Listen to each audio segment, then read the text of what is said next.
Welcome back to another episode of Fun Friday with a special guest, as always, a partner of ours and just an overall great guy, the founder of the Alternative Investing Club. Please welcome Daniel Holmlund. How are you today? Hi, Craig. I'm doing really well.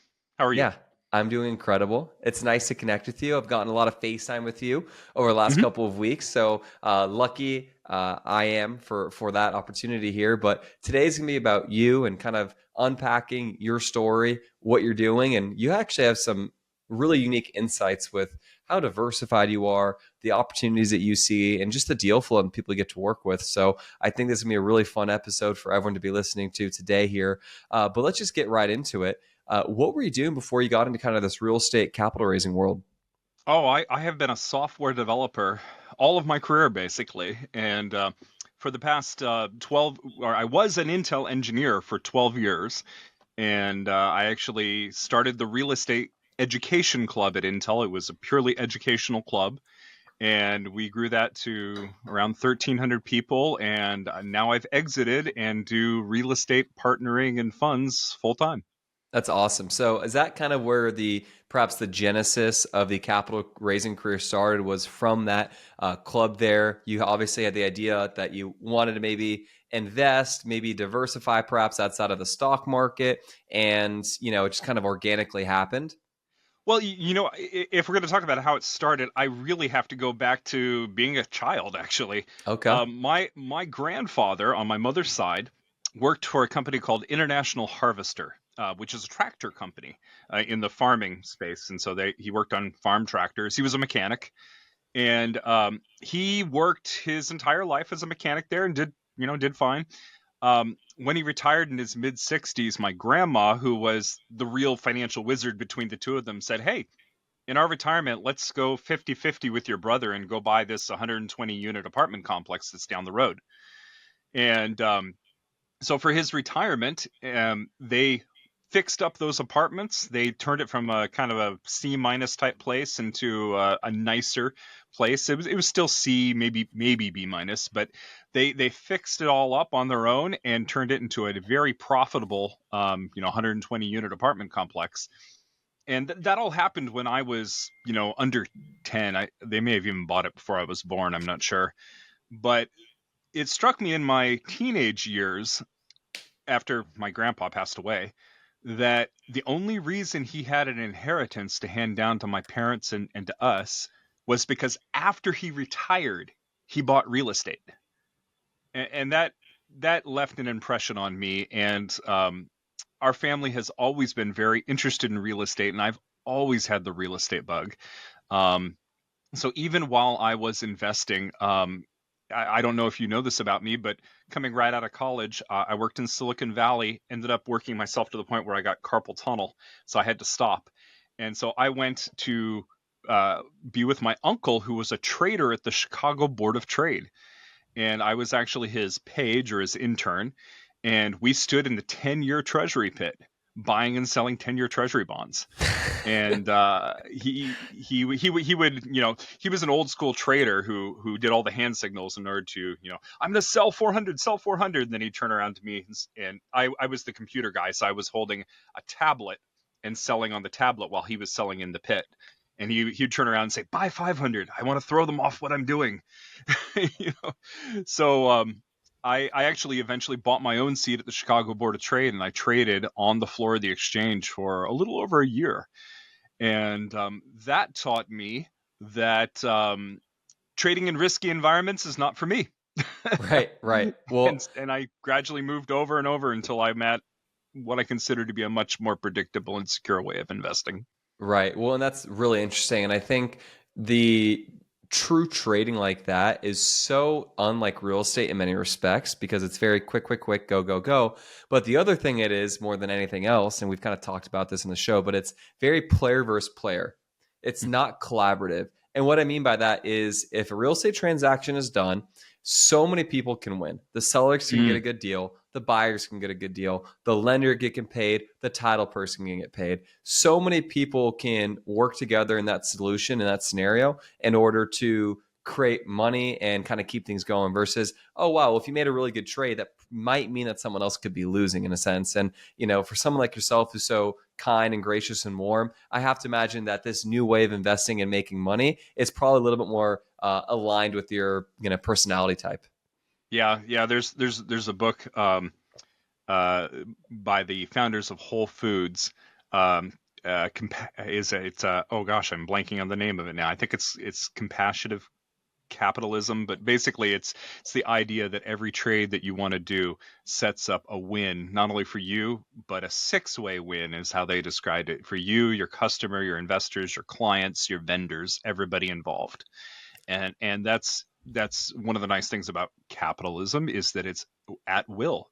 You can engage at will investments, and if you are cutthroat, you can behave like that, or you can behave in such a way that everyone wins. And the best investments are done that way. I couldn't agree more. And that's kind of what we're doing with the property tax exemption opportunities that we're doing, where not only do our investors make a nice return, our, Oh, I'm sorry. The name of the book was Conscious Capitalism. there you go. Very good. Well, listen, I know when a thought comes up, like I have to get it out. So of course, green light anytime to stop me at will. But much like you're saying there, where everyone wins, that's exactly how we view the world from our tax exemption opportunities. The city gets a win because they get a public benefit, which means the tenants get, a reduced rate of rent, and, the certainty that inflation is not going to kind of cripple them as much as a market rate deal would. Our investors get a nice return. And then, everyone wins, our investors, ourselves, and the tenants. So that's truly a win-win-win. That's what we're looking for here. And probably Absolutely. why we see the world so correctly and so similarly together in that sense. Well, and you have the opportunity to teach people to invest their money not on Wall Street, and you get to invest on Main Street. You're investing in a project in a community somewhere, and maybe it's an apartment community. Maybe I know you guys don't do this necessarily, but maybe you're investing in a business.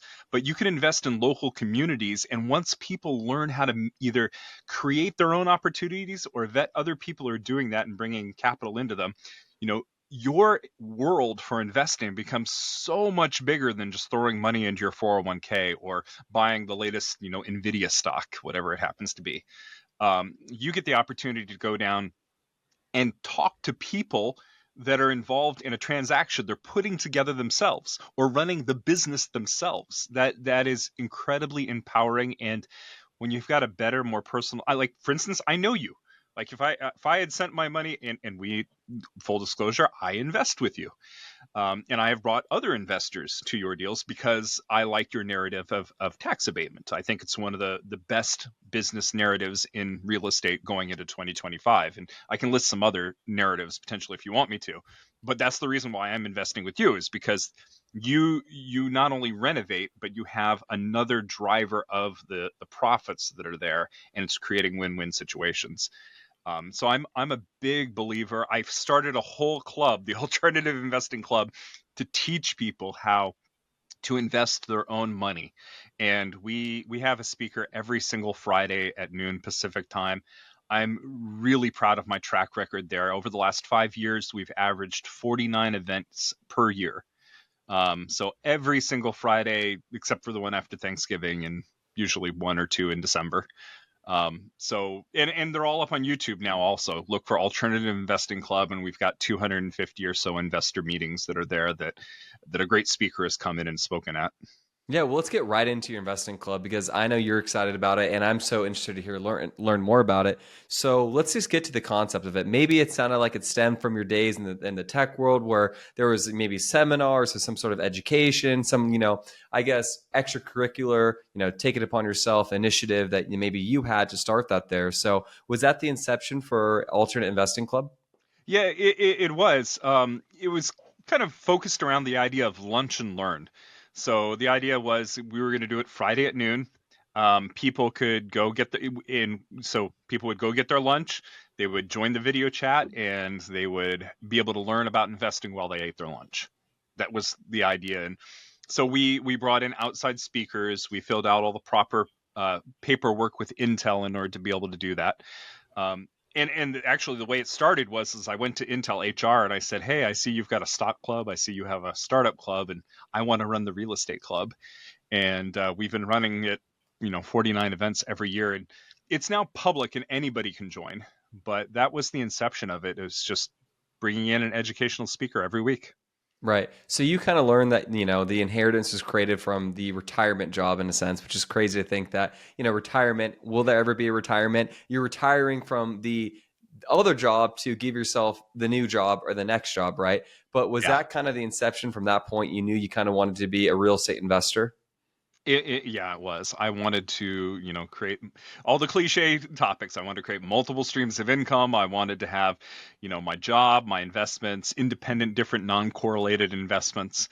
So for me, I started the club because I wanted the speakers. I wanted to listen to the speakers. I wanted to share that with other people. And then I also wanted to network with the group.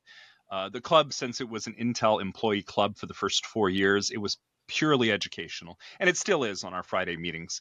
But we also form networks of investors, and we invest together now. Our club has now syndicated 3,308 units across 10 different states, a couple of industrial properties, and now we have a fund. And so we not only learn together in a free environment, but we also network and invest together. So when you say as a fund, so typically speaking, or I guess my question is two parts. Is it an opportunity where you would invest directly in a Lone Star Capital deal if you're an investor through the club? Or is it more of an evergreen, open-ended fund where someone could kind of invest, let's say they have $100,000 and you being the person you are, you've got opportunities and access to all sorts of different sponsors and such. You kind of create a blind pool in a sense, and you basically identify the best opportunities and you place that equity in there. Like maybe you raise $10 million and you're going to basically say, hey, I'm going to invest in one deal a month, $1 million each. How does the function Yeah, and flow of it it's work? pretty similar to that actually. But I wanted to get the club involved in it more, and so I've got a couple of touch points where the club actually directly, dictates what the fund is going to do. But like you described in the second scenario, there, what we do is I will vet deals ahead of time. And if they are a deal that I would personally invest in, and oftentimes I actually do invest in them first before I bring them in, um, I would then bring that speaker in and say, "Hey, today, today we have what's called a club fund speaker, which means that they're going to give, instead of an educational talk, they're going to talk about a specific investment, and at the end of that." You, as a member of the club, are going to have an opportunity to invest in it. And anything that we raise after this particular talk, we will earmark for this particular investment. And so that gives the club members a voice into the fund. They can, if they like one particular group, if they really like Lone Star, we can raise a couple $100,000, put it into Lone Star, or maybe more. If they don't like the next person that comes along, maybe there's a very small amount raised. As long as we hit the minimum and it's something that I've pre-vetted, um, we'll earmark it for that particular group, but the club gets to determine the allocation within the fund. Right. So it's kind of, whatever the people like, the people will get. They Yeah. can go more or less on it. That makes Yeah. sense. So We then, usually yeah. look for groups that have a minimum of at least, usually $200,000. So we're looking for institutional quality investments. And then the club fund itself, the club fund's minimum is 25,000. So it's a great way for people who, don't have access to $200,000 of capital to get into a fund that's high quality and institutional that does require it. So if we get 8 people together to give 25K, we hit that 200,000, goes in. Well, that's amazing because I think you mentioned too, this is not investing in Wall Street. This is investing in Main Street. And sometimes with these private offerings, what happens? Well, maybe the minimum is incredibly high. Some minimums are $500,000. Some are Mm-hmm. $100,000. Well, to your point, there's just some people that just, would like to be in this alternative space. They would like to not be, only adhering to the S&P 500. They love an opportunity that we have or another really quality sponsor has, but they couldn't get it to themselves. So you kind of create a vehicle for them to invest. Absolutely. It's all about paths to wealth, or paths to investing. Yeah, it's amazing. So let's talk about maybe some of the deals that you do, like the typical opportunities, or maybe not so typical. So, where have you placed capital through this group? Okay. What So type of in the deals? past, so just to preface this, the group recently came and voted that they wanted to evaluate opportunities that weren't necessarily real estate. Our core is real estate, and like I said, we as a club have participated as we've set up a special purpose entity with a general partner, and we've participated in 14 deals for a total of 3,308 units in multifamily and a couple of industrial properties. So we've definitely done that. The club has actually now told me they want to evaluate other opportunities. So I have been interviewing oil and gas companies that have partnerships, and those have there are great people in that space and people that are not great, and that's part of the process is trying to figure out the sponsor and how it works. And I actually really like those types of deals. They give active tax benefits. So if you put money into an oil and gas deal, a working interest oil and gas deal, as opposed to a mineral rights deal, you can actually take for every dollar that you put in around an 80%. In real estate, it would be considered depreciation, but in oil, it's called working interest deduction. But you can offset your earned income or your capital gains income with that, which is great. Most investors in real estate are only able to offset their passive income, unless you're a real estate professional. That's So entirely that's correct. one thing I like about the oil and gas deals. Yeah. And then we've been oil and gas. I'll just mention a couple of other interesting areas that we're go for it. exploring. Solar farms. Solar farms are an interesting area to invest. They give great tax deductions. They're not. I had to look at a lot of them to find one that's got a better structure. A lot of them are not that profitable, but they got great tax benefits. And so you got to find the right partner. And we're starting to do due diligence on a partner in the solar and wind space. So renewable energy, I think, is a great area. We have a partner to our club that works in small business equity, specifically in SaaS companies. And so one of the non-correlated strategies that we pursue inside our fund is to invest in business equity. We have a partner who finds software companies that are doing 1 to 2 million in EBITDA, and they buy 50% of the company. They install, an operator or have an agreement with them to perform certain tasks, and they will help that software company grow, to 3x or 5x or 10x. And that's what very similar to buying an apartment complex and renovating it. You're buying a software company and renovating it. So I like that a lot. You need to have a very savvy operator in that area. I like some areas that we're exploring. There are some other groups out there that have gone into what's called litigation finance. We're still looking for a good partner in that area. The idea there is that if somebody has a legitimate or a winnable court case, but they don't have the legal fees or the money to actually pursue it, you help them raise the funds they need to pursue their case, and then you receive a portion of the reward or the winnings. We're looking into that. We don't have anything for that in particular yet.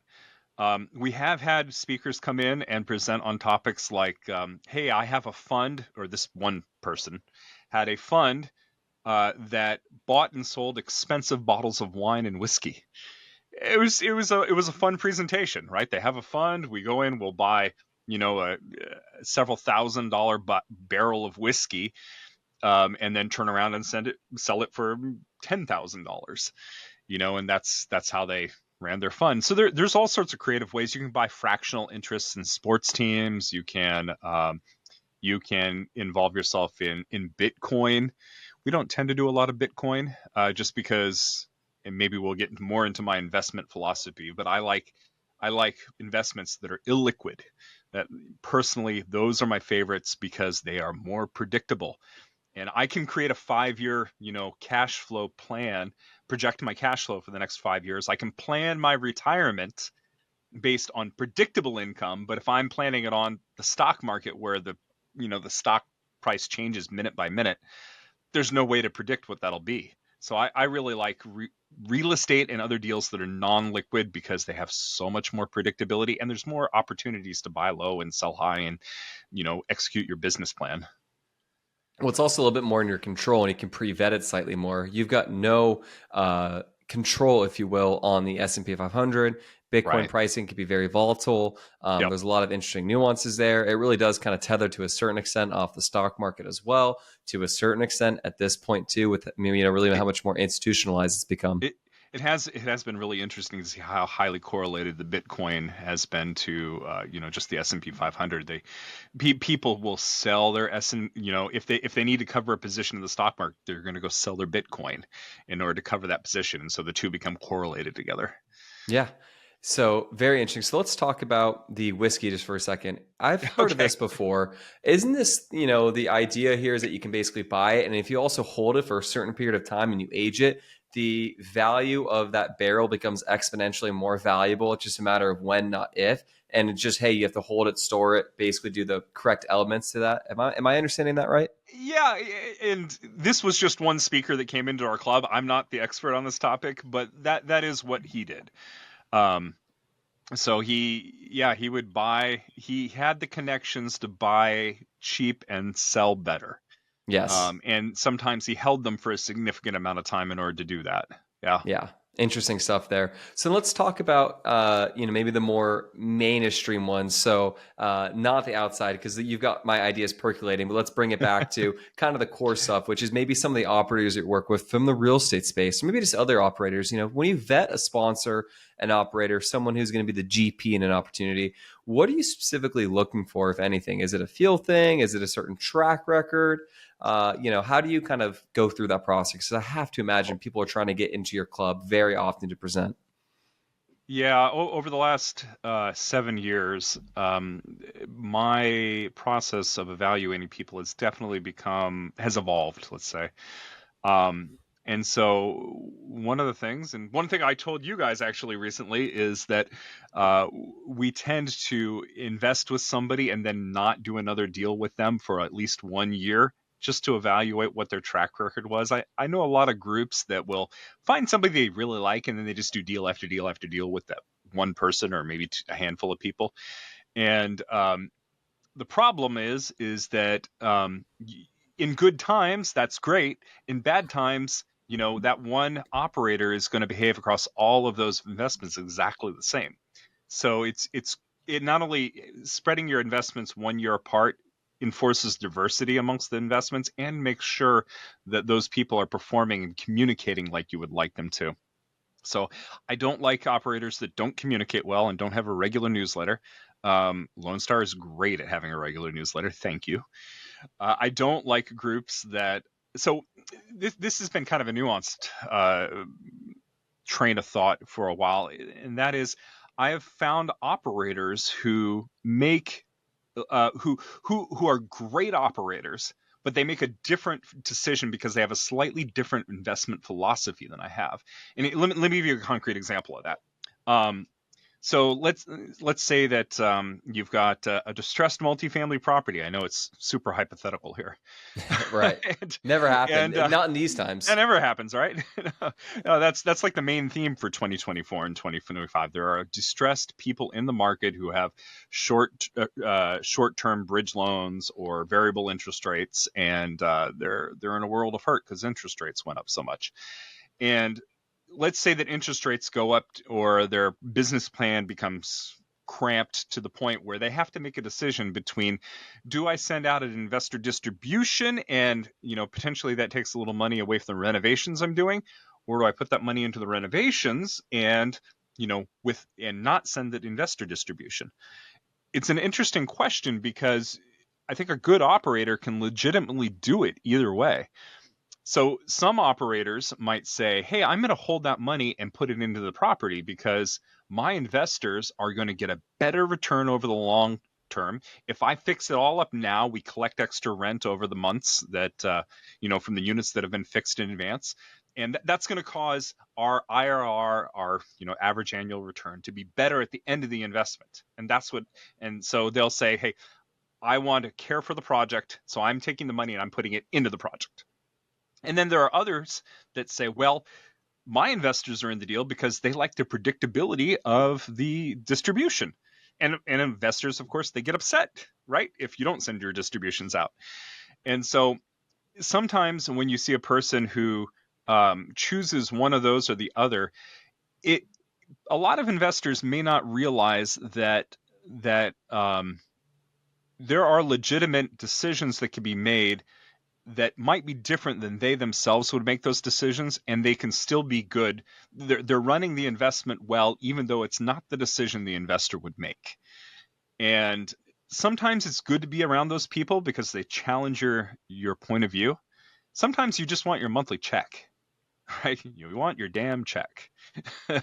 So I tend to invest now with people who like Lone Star Capital, that have not just a renovation plan per se, but some other driver of profit. And I think in 2025, one of those themes, or one good business plan, is tax abatement. So last year, the Alternative Investing Club actually invested with three of your properties down in Houston that were packaged together into a single deal. And it was great. These were beautiful properties. They were jaw-droppingly beautiful. I almost felt embarrassed sending them out because I as an investor think these are so good. How could we possibly improve them? And then invest and so I'm thinking, if it doesn't look like junk, there's nothing to improve.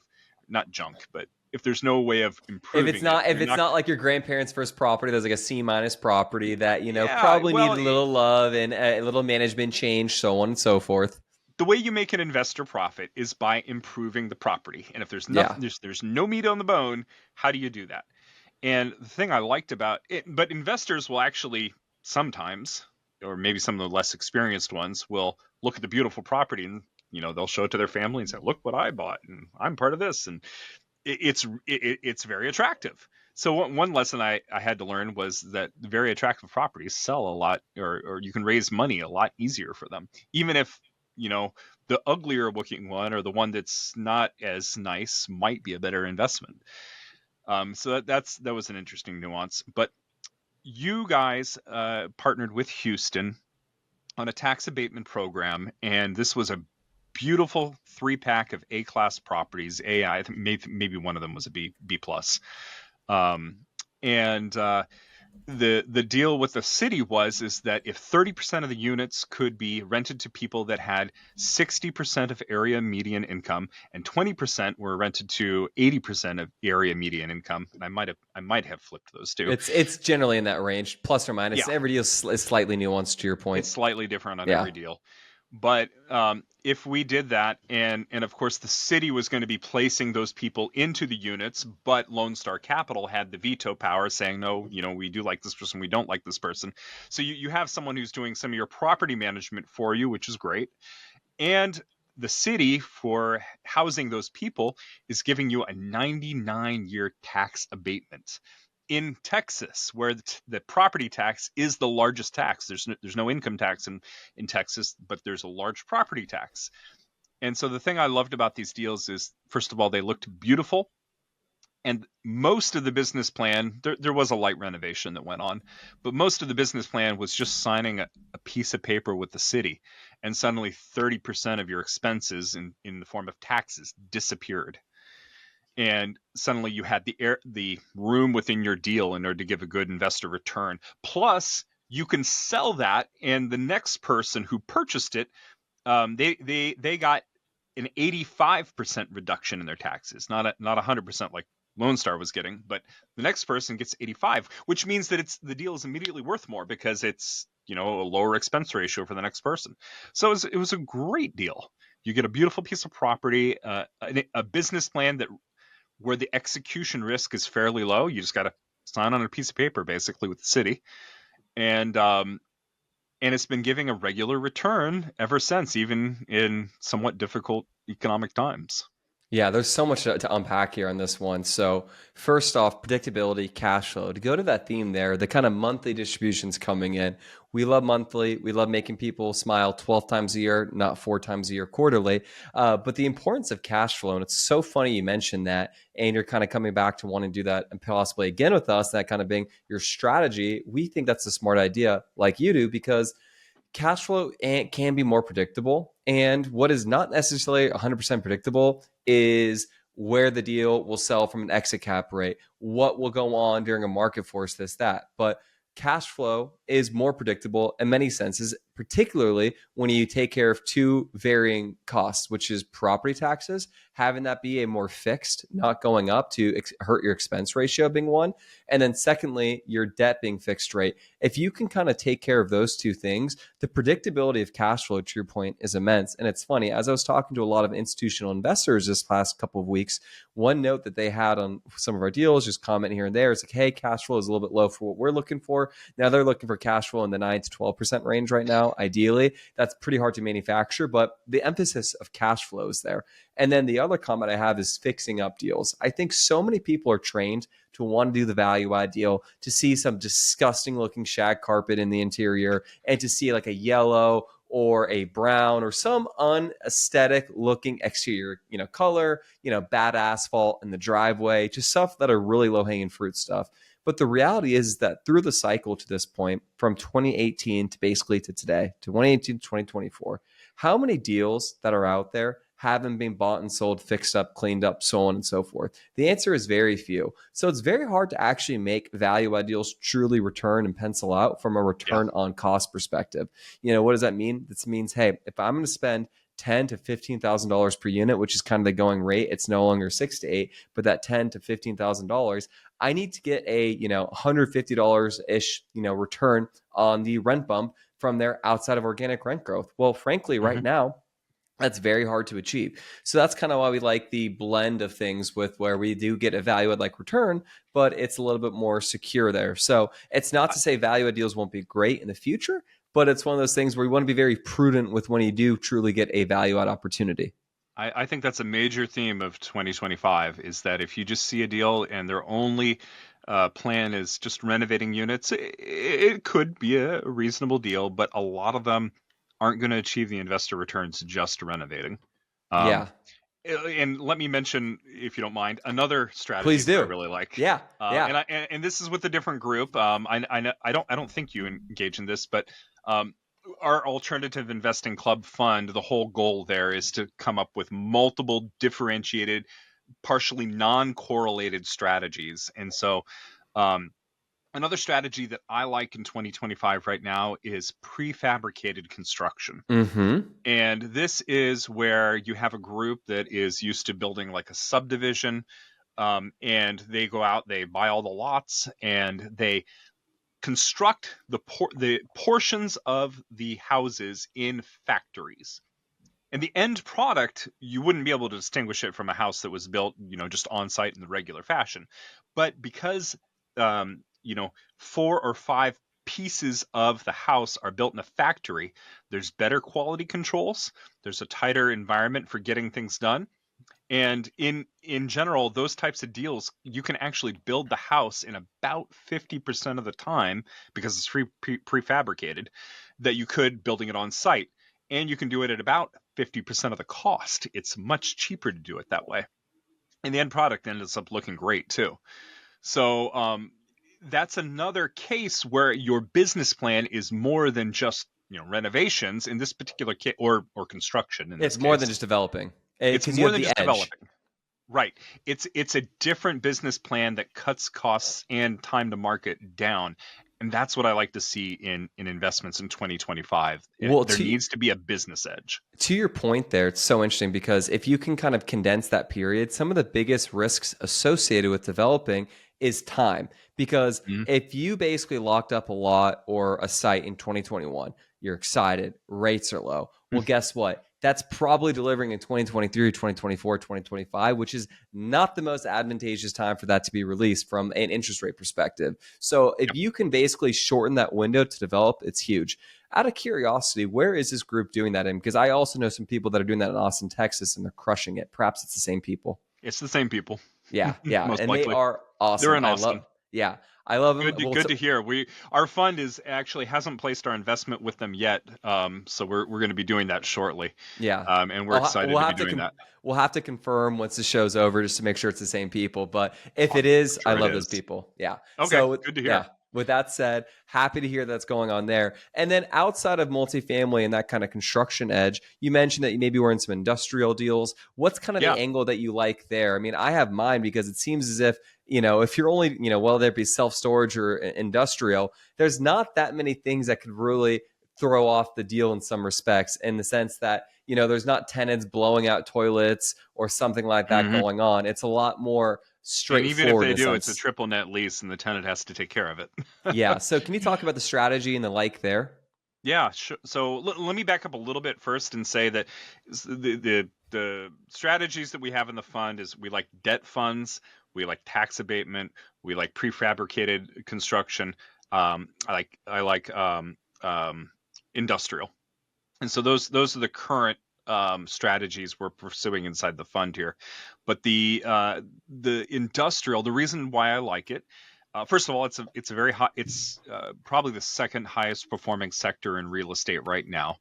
It's doing very well in the current market, and some of the reasons why it's doing well is that in industrial flex space, you will usually have 1 to 5 tenants that are in a building, and they have very long term leases. In our industrial building, which is actually in one of the investments we have is in Kansas City. It's 204,000 square feet of space. We have 5 tenants. They each own about. We have one that's a little larger, has about 35% of the space, and then the others are a little small. Divvy up the rest of it across the 4 of them, and they have 10-year leases. So the business plan in this particular case is not to go in and necessarily renovate it, although we actually did do some of that. They needed a new air conditioning unit and things like that, which is expensive in an industrial building. But as a 10-year lease, we can go in and negotiate with them when their lease expires. And so this particular building, the entire business plan was to renegotiate the leases with the group. We're going to raise their rent some. We're going to build into the contract contractually obligated rent increases over the next 10-year period, which gives us the predictability that we're looking for and the reduction in risk. And they're also triple net, which means that the tenant is going to pay for the expenses, the insurance, and the taxes, which is great from our point of view because that is also a reduction in risk, right? If we don't have to deal with, somebody running their car into, the bushes in front of the building, or God forbid the wall on the building, We've or had that happen. yeah, everything has happened. And the GPs have to deal with that, which is why it's nice to be an LP. Yeah. The industrial spaces, though, often have to be very customized for those groups. Our anchor tenant there, actually, they're a seller of high-end audio equipment. We also, one of our other tenants actually deals with fruit, like dried nuts and berries, and they need a storage place for that. So very different tenants. They have different things that motivate their business to go up and down, but they also have very different needs in terms of the industrial flex space. And the nice thing about this is we can rent to them, and then we can let them customize their own place, and it's at their own expense. And so we work with them, and there are definitely nuanced discussions that go into the lease. But in the end, the businesses there can really make the place their own, and the people that own the property don't have to worry about the expense of doing it for them. And I like that a lot. Also, the longer term leases, like I said, it's illiquid, which means that the price of the investment is not driven on market sentiment going up and down, 10 times a day. It's predictable over a longer period, the sort of period that I need in order to, plan retirement or plan the next 5 years of cash flow. Right. So how do you get behind a group? They need to have a certain unit count if they're a multifamily sponsor? Do they need to have maybe a track record of sorts? Or is it just okay, I've had a conversation with this person, what they're saying checks out. I did my homework, I did my due diligence, that also checks out. I feel comfortable. How do you eliminate, people, because everyone wants to probably present to your group and get more investors or have a fund go into it? So are you asking me how we eliminate people for investing with, or like speaking in the club? Sponsors, I guess you say. How does a Okay, sponsors. sponsor Okay, get through your we gatekeeping have a process? 27-point checklist that we go through for people, and it usually boils down to have they been in the business long enough? Do they have a good track record? Do they communicate well? Do their investment philosophies align with ours? And frankly, the way that I view a lot of deals, I have what I call the 5 pillars of risk in an investment. And the very first pillar is the sponsor. The sponsor is your biggest risk in any investment because they're the ones controlling the investment. They're the ones that should be the expert investing on your behalf. And so they need to be able to show that they have a track record in this particular area. Our club did make some mistakes. We had 3 deals out of the 14 that we did that didn't go so well because we invested with a particular coaching group that was not able to get into fixed rate debt.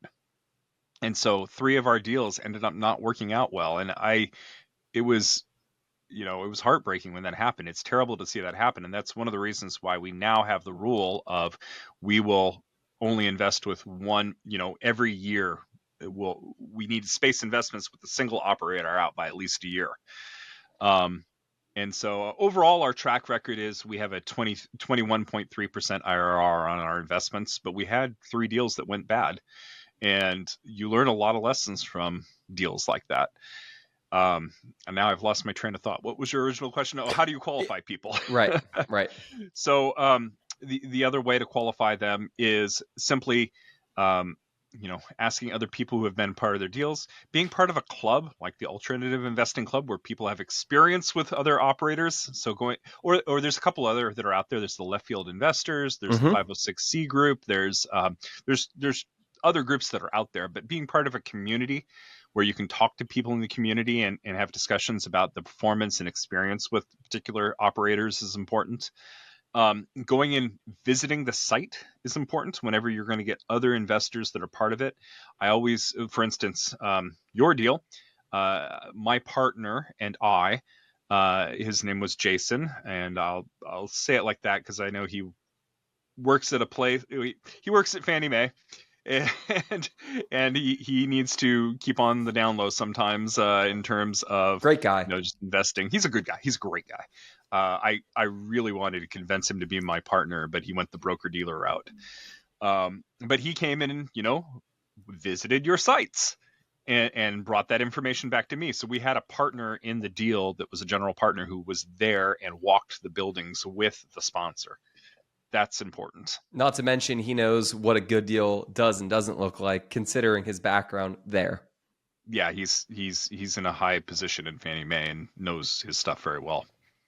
Yeah. Yeah. So it's actually such a beautiful thing too, because I think the more you get into the syndication business, the more you realize that everyone knows everyone to a certain extent, or you're a couple text messages and a quick phone call away from getting the best news or the worst news, for the better or worse, on that individual. So kind of the group mindset there and the cumulative brain trust and knowledge on working with sponsors is certainly there when you factor the amount of people that are there, the experiences, and how small this world is. Because I think when you're in this business for, let's say, 5 years, you're going to probably meet or know or hear about someone or something for the better or worse over that time. Yeah.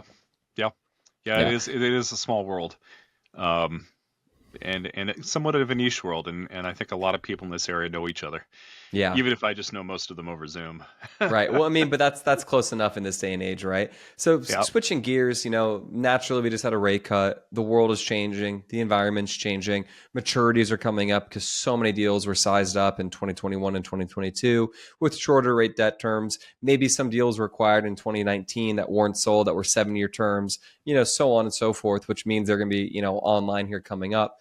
So what is getting you perhaps nervous and excited about, what's coming up here? Since 2021, where I was actually joking with that person that we mentioned earlier when he was a speaker at our club, we were joking about the fact that inflation is not transitory, and we were laughing at the Fed about that. I think I made the comment. I think that's a buzzword, by the way. Yeah, I made the comment, which is more transitory, inflation or the Fed's reputation? We found out which one it is. So, so That's good. we were saying back in 2021 that we're going to start going into a difficult period if the economy, isn't doing as well, or if interest rates go up. That's going to cause a lot of tightening and contracting among deals, which is going to cause those who weren't positioned well with fixed rate debt or have other systemic problems in their deals to go into distress. And so right now the theme of 2024 and 2025 is, can you pick up deals that are on sale? Just like Warren Buffett, right? You want to find a great company that's on sale. And it's the same right now, and we're seeing some distress within the market, and so it's a good time. However, at the same time that we're seeing distress within the market, I think the long-term macroeconomics for real estate are still very bullish. I think inflation is with us to stay, frankly. Inflation, a lot of people are confused about what inflation is. Inflation is not prices rising. Inflation is an expansion of the money supply. And there's only one group that can expand the money supply, and that's the government. If another group expands the money supply, that's called counterfeiting. so as long as government spending is high and we're printing money in order to cover that spending, inflation is going to go up. And that's going to mean that, the government's printing money. Unless you're receiving that money, your money isn't being compensated for the loss in value that it's undergoing. And it's going to cause asset prices like stocks and real estate to continue to go up. I think that's a long-term trend. I don't see inflation. It may slow down from what it was because there's definitely a jolt due to the pandemic, but it's going to remain medium hot for a long time, I think. And that means that buying and holding real estate is a very good long-term play. Well, it also eats away your debt. So your mortgage, if you have a 30-year mortgage, 30 years ago, I was looking at in 1971. It's a little more than 30 years ago, but when we went off the gold standard in 1971, a dollar then, I'm sorry, 4 cents then is worth a dollar now. So there's been a huge amount of inflation over that time. If you had a mortgage and you bought it in 1971, by the time you paid that off 30 years later, the dollars you were paying it off with were what originally was just 24 cents. So 24 cents at the beginning of it was worth what a dollar is worth at the end.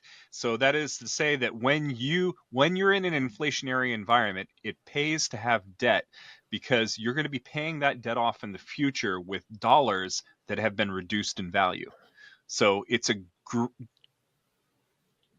part of our strategy, and one of the reasons why I started this club in my company was that I thought inflation was going to take off, and that was in 2018.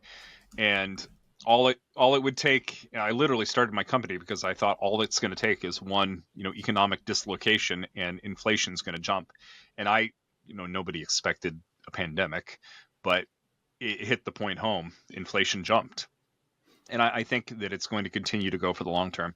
I think that housing shortages are going to continue for the long term. I think trending demographics where the population is increasing are continuing for the long term. There's a lot of strong headwinds to real estate and in the long term, and then there's opportunities in the short term right now. So I think we're at a good window for acquiring strategic deals for the next 12 to maybe 24 months. Yeah, well, just speaking, two notes I had here, which is 80% of the money supply has been printed since 2020. So, if you're someone who's waiting around for pricing to get better, you're just waiting around for prices to go up, because once the Fed will cut rates, which they just did not too long ago, 50 basis points, that's the sign that they're going to be cutting and cutting quickly. So you better get your money into deals very quickly before it goes up. It's not as if, pricing is here and then rates go down. Maybe the market will change, go down, do this, do that. But the reality is that it's going to be harder and harder and harder to get into it. And particularly for the single family market, I'll say more than any other asset class, is that's not going down anytime soon. Most people Mm-hmm. own their house free and clear, and if they do have a mortgage on it, that's probably sub 4%. So it's probably cheaper for them to stay there than it would be to move elsewhere. Therefore, there's just going to be ghost inventory that will never come to market. There's a Yep. ton of institutions that bought up properties. They're not adjustable rates. They're 30-year instruments. As you mentioned, that's a very long tarmac. The dollars are getting crushed. And the other kind of thought I had for you here as well is Robert Kiyosaki talks about this all the time on his podcast. And it's just the premise and the thought, and this is something for everyone to get comfortable with, which is debt, but particularly debt being the new form of currency. Okay, Mm-hmm. the banks can print money, give you all this, pen and paper money, as long as it has a positive expenses coming in, debt coverage servicing ratio, the DSCR coming in, and you're above that 1.25 number. Always be buying, because the Fed will just print some more. You're probably not going to hold that property for its entirety, but what you will do is you hold it, you'll get the gain, and then you'll be able to collect that spread there. The lender gets their fixed rate of return, and you get everything above that. So some things to think about is that right there. Debt is the new currency. Get comfortable with debt. Debt is the new currency, but it's also the old currency. If you look right down here on the bill, it says this is legal tender for all debts. It's right on the piece of paper. All debts, public and private, is what it says. Interesting. And so, yeah, our money is based on debt, which is an interesting concept to wrap your head around. There's no standard. You have to ask, whose debt is it? Yeah.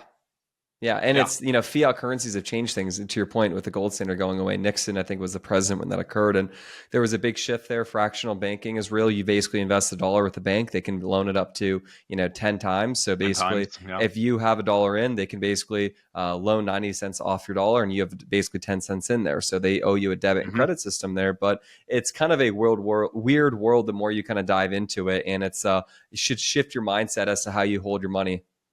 Yeah, and I personally don't like a lot of the economic trends that are going on here, because what I see is there's definitely a widening of the wealth gap happening in the U.S.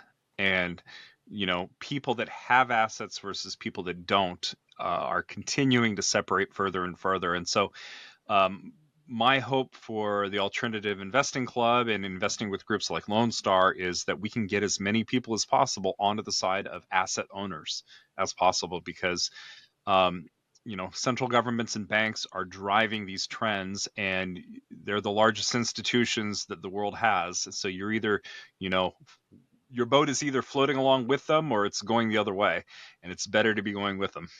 Yeah, without a doubt. Well, no, it is very concerning. You raise a good point there, which is every single day, the world is getting more expensive. It's getting worse and worse.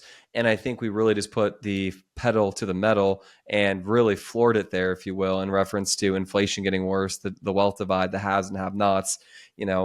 Things cost a lot more in relation to what you're making. And that's the issue we have coming up here, which is kind of seems like the theme that you have here, which is things being a struggle. I want to mention one other thing. A lot of people nowadays are saying, oh, inflation's down. I think the number just came out that it's at 3.4% currently at the time that we're recording. I think that's what the number was that just came out. And that's way down from the 9% that it was about a year after the pandemic. But one interesting thing to realize, and for those of you who are engineering or math nerds out there, the inflation rate is a change in the rate of inflation. It's not a cumulative number. And so when we say, inflation was 2% a year ago, that number, what that is it's taking the last 12 months and saying over a 12-month period, the currency has been devalued by roughly 2%. And then from their current time, the number is over a 12-month period. And so if we had 9% inflation a year ago, and now it's at 2%.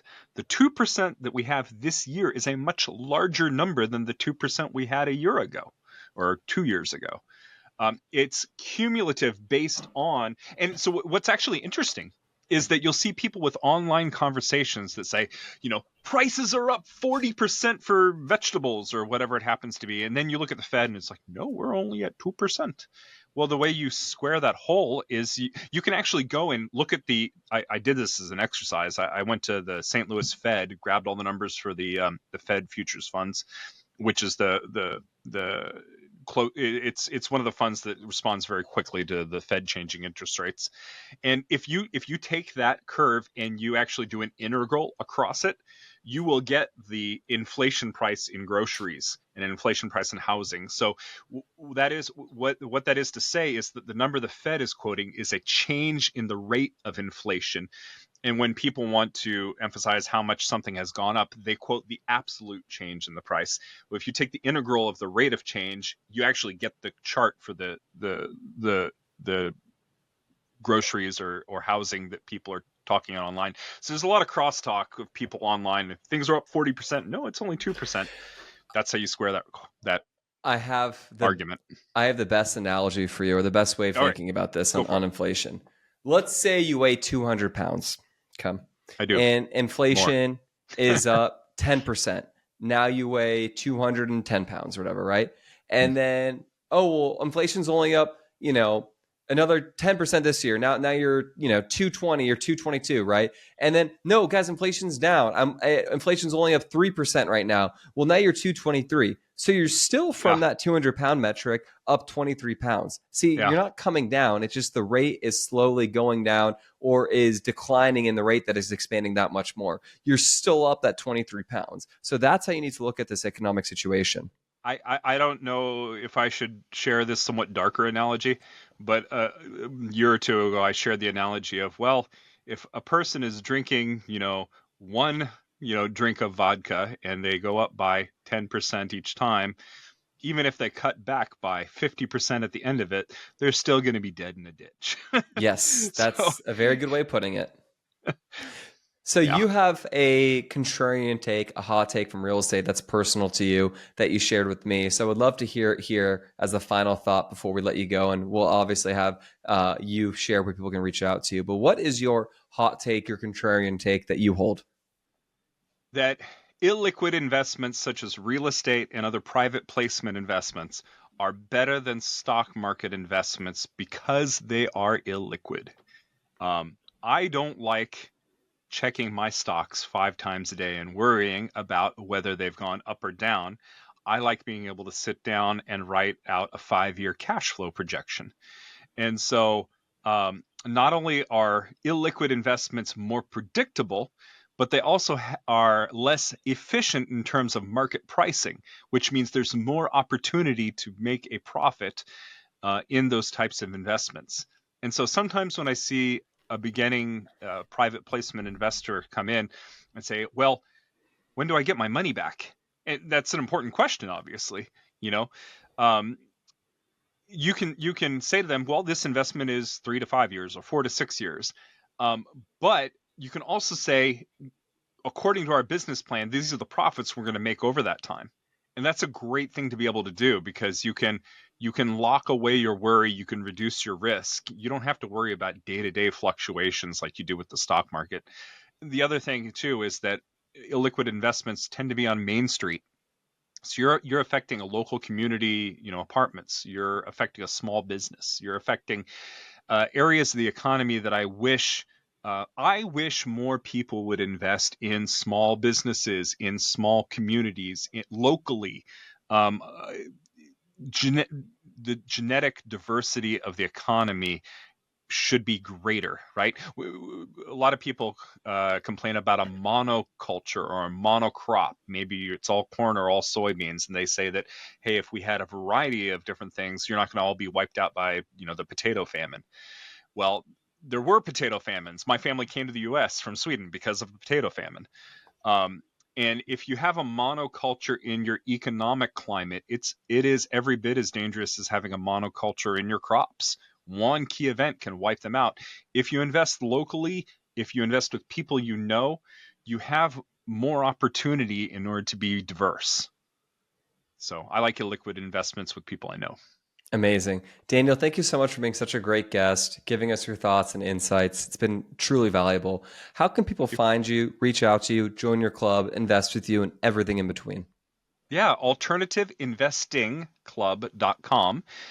We actually just updated our webpage there. We're going to be putting in a lot of community features, discussion boards, the ability for people to create their own ad hoc teams and invite them to it to group together and do their own investments. So we provide education there. We provide access to institutional quality investments through our fund. And I would invite you. We have a Zoom meeting every single Friday at noon.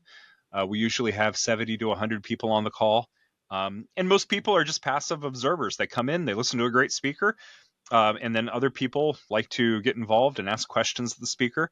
So we do that on average 49 times a year, every single Friday, and it's like clockwork. People are learning about passive investing every week. I love it. Thank you so much for coming on the show. For all Thank those you. who've been listening today, we appreciate you, and we'll see you next week. Peace. Thank you.